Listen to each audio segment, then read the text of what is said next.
Hey guys, Nuie here back again, and we are back for another how-to astral video. Today we'll be going over the astral allod oak wood.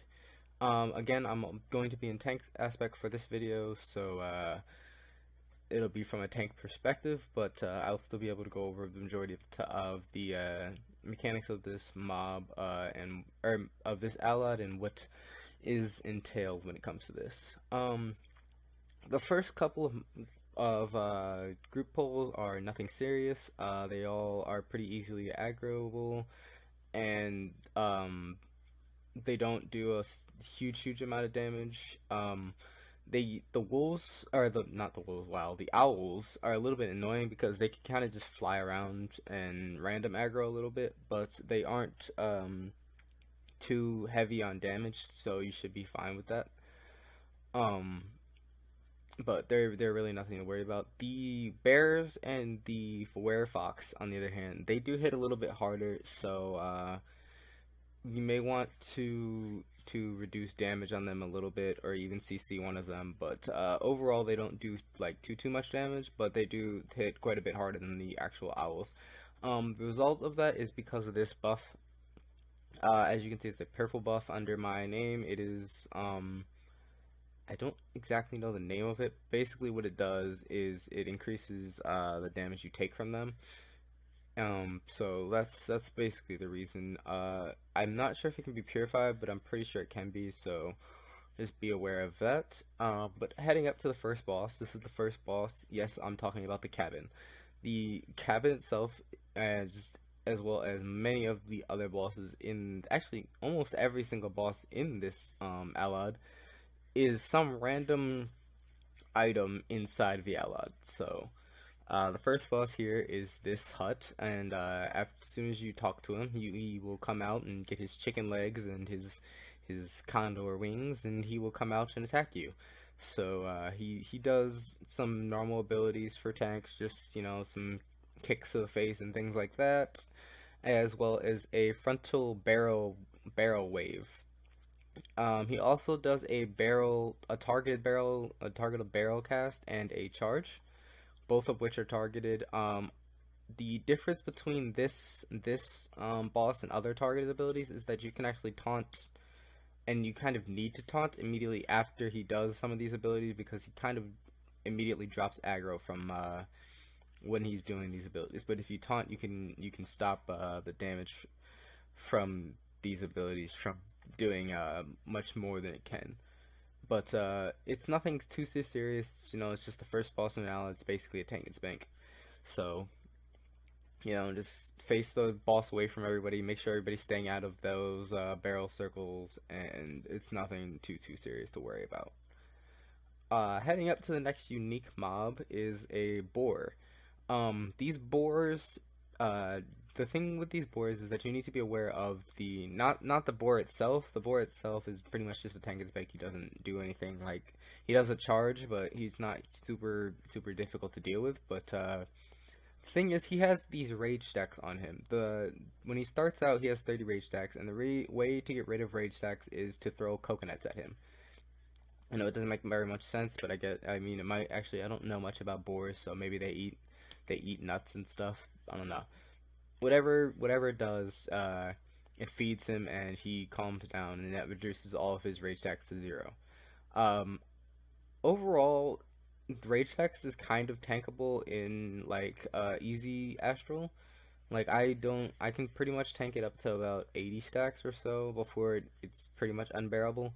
But overall, I would definitely suggest just using the nut, getting rid of the anger stacks all completely, and then he does pretty much no damage whatsoever. But again, it's just another one of these owl packs, werefox packs, and nothing too serious. They have the same mechanics as the ones prior to this. And then going forward is another werefox pack, or no, wow, werebear pack, I should say, and a couple more owls. The owls still do the same thing, and the werefoxes still apply that debuff to me, as you can see. I am mostly certain that this debuff can be removed, but it's not 100% necessary in easy mode astral, though in hard mode it might be a little bit more something you want to be very aware of. But yeah, just clearing that out. Heading up, the next boss, the second boss, is going to be to our right. It can be somewhat easy to miss because this is just kind of off the path.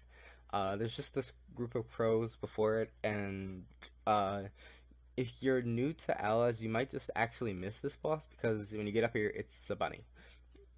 Yeah, I know the name is actually changed where it's extremely suspicious hair. So yeah, that's the second boss in this. As soon as you attack the extremely suspicious hair, the second boss will come out to you, and she is basically a psychonist. She does that targeted uh, purple area effect attack, as well as splitting into clones of herself, which then attack the group simultaneously. When she's in this twin form, the twins take extreme amounts of damage and die very very quickly, and then she comes back out and casts that purple form again. Basically, she's nothing too serious except for those purple waves should be dodged, and when she's in twin form, make sure that your tank is able to grab aggro immediately onto them. Typically, it won't drop the aggro table, so you should have no problem, and it should be immediately onto the tank. However, sometimes, especially if you're running this solo, the aggro table can actually completely wipe, and Rowdy will not, as Rowdy as well as the mercenaries themselves will stop attacking entirely. So just kind of be aware of that and be sure to retarget them onto the bosses so that you yourself don't wipe from it just from not paying attention to the fact that they have stopped attacking and they've stopped doing anything. But when it's group players, it's not too bad, and you just kind of AoE down the twins and single target DPS onto the boss itself and avoid this wave. She is a very very quick boss. Other than the fact she's annoying because she constantly switches between these two phases. But overall, she's nothing too serious. Heading down the next group of mobs, I should say, can get a little bit difficult because, especially if some people in your group are not running anything like concentration or any bloodlust or anything like that, this can get a little bit difficult because these specialists do a targeted channeling beam onto specific people in your group. It looks like that is that purple wave. This does a large amount of damage if you don't have any type of resistance or anything to it. Melees, it shouldn't do too much damage, but for squishiers like mages or scouts or things like that, it can be pretty damaging, especially even the healers. It can hurt pretty hard, and it can almost one shot. So just be aware of that. And then it's just another crow pack, and then another boar. So the boar still does the exact same mechanics. So just again, remember to head over. You see these nuts on the side? Those are the nuts I was talking about before. Just make sure that someone throws a nut onto the boar and get rid of his angry stacks. Once again, though, I mean, to be honest, I like this allod in terms of tanking because boars are a really good way to test your overall survivability, because the more stacks you can get to with while the boar is alive, while your healer is still able to heal you and you're not taking too much damage, means that your build is more effectively built. So at least for surviving, as long as you aren't losing aggro, then that is a good indication of how your build is overall. So this is the next boss. This is the third boss on this allod. He's basically the well. Pretty much, yeah, the well. The well itself is the boss. So when you get up to this, you're going to talk to the well, and he's going to give you a wand. So what you're going to do with this wand is, as the boss goes, he gets kind of stacks onto him, and as these stacks build, he does a larger and larger amount of damage when he does his sit down AoE. when it comes down to it, I prefer to let it go up to about 15 stacks, and then I'll use the wand once, and that will that's a pretty even number for the damage he does, and it's a pretty even amount of stacks for him to be able to build up. It's not too bad, and it's still survivable by the entire party. However, if you're getting up to about 30 or 40 or so, then you're doing way too much. And in the same token, when you apply the wand, it also applies a different debuff that enlarges the boss. So you don't want to just be spamming the boss, because the boss can pretty much infinitely grow, and I have seen him grow to the point that he covers the entirety of the map. Like, I can't see shit. I can only see his big ass in front of me, and his big axe, and his big foot. That's it. I cannot see anything else of the boss, and when he does his drop down from that type of size, it does a significantly large amount of damage. The only other real thing to worry about with this boss is that cleave like ground spike damage that he does. He will only do this when onto whoever he's currently targeted to. So as a tank, all you want to do is just fight, get him away from the group, and then when he does it, you just move to the side like I did and avoid the damage from it.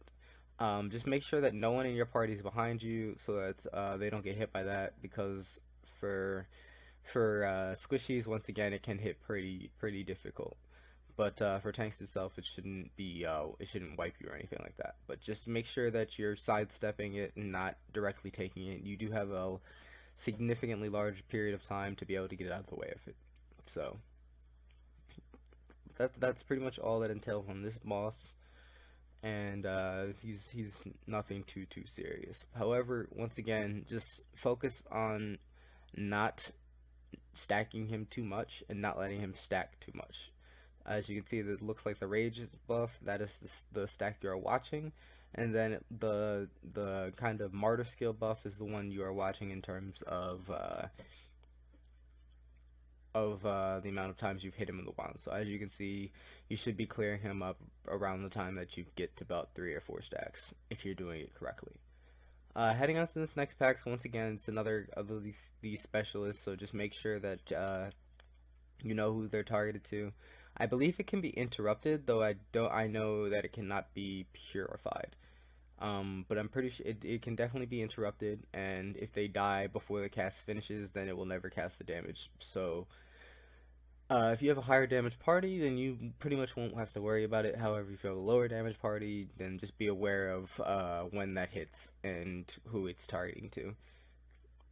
But there's about 2 packs of that, and I believe one more boar. Though no, I don't think maybe not. Just no. There's one more boar.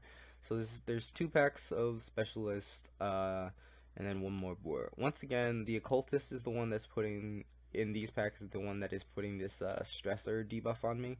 So just be aware of that. And they casted that snowstorm, so just be aware of that. The snowstorm can be pretty damaging.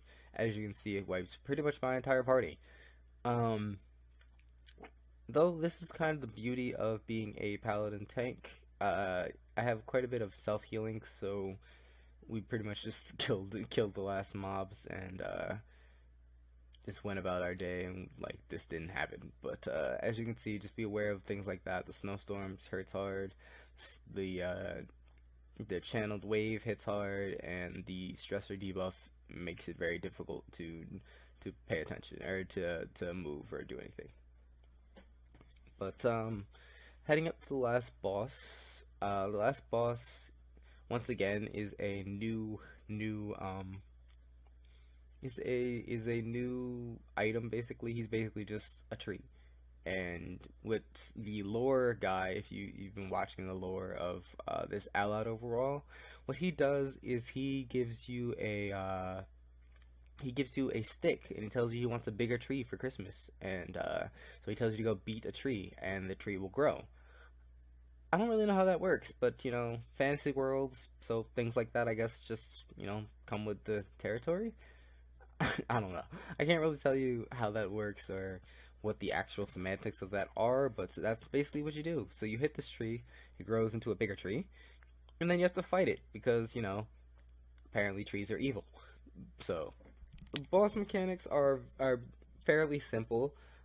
He does a ice shard. It's looks like blue circles onto the ground. He also does a targeted attack, and he also does a stun. He also does a spinning attack, which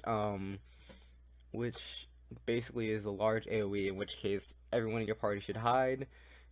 Even your tank specifically won't really need to hide or anything like that. It should be not enough damage to one-shot you. However, other people, it can be enough damage to one-shot you. So those are the things you want to be looking out for, and those are the things that you want to pay attention to. Also, as a healer, there is a debuff that roots people into place that you want to be able to purify.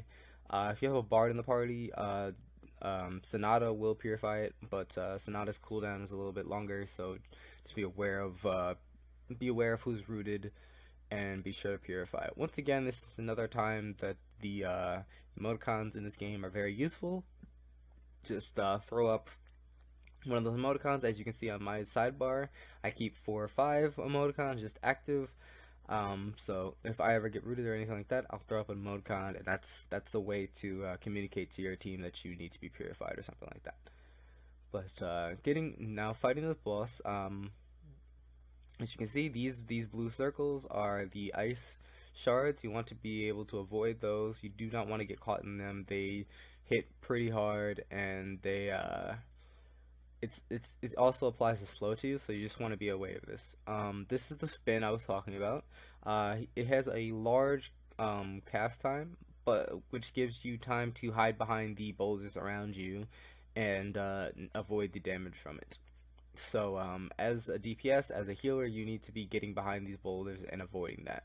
You do not want to get hit by this spin. It is pretty much an instant one-shot.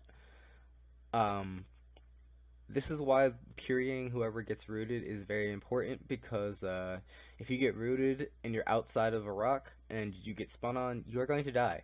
It's almost inevitable that it will die. Concentration, you can kind of live through it. Bloodlust, you can kind of live through it. Caution, you can kind of live through it, but it still hits very hard, and it's something you should just avoid outright. But that pretty much covers everything in terms of this boss and everything in terms of his allod. So I hope this video was helpful for you guys, and I hope you will be able to clear these videos. I hope you can see you guys in game as well. I did take a little break, but I will be back. I am definitely coming back. I still enjoy allods. I just between holidays and things like that, I just took a little break from allods, but I will definitely be back in game, back tanking, back making new videos, and just enjoying my time. So heaven sent my residence, it's heaven, just visiting, blending.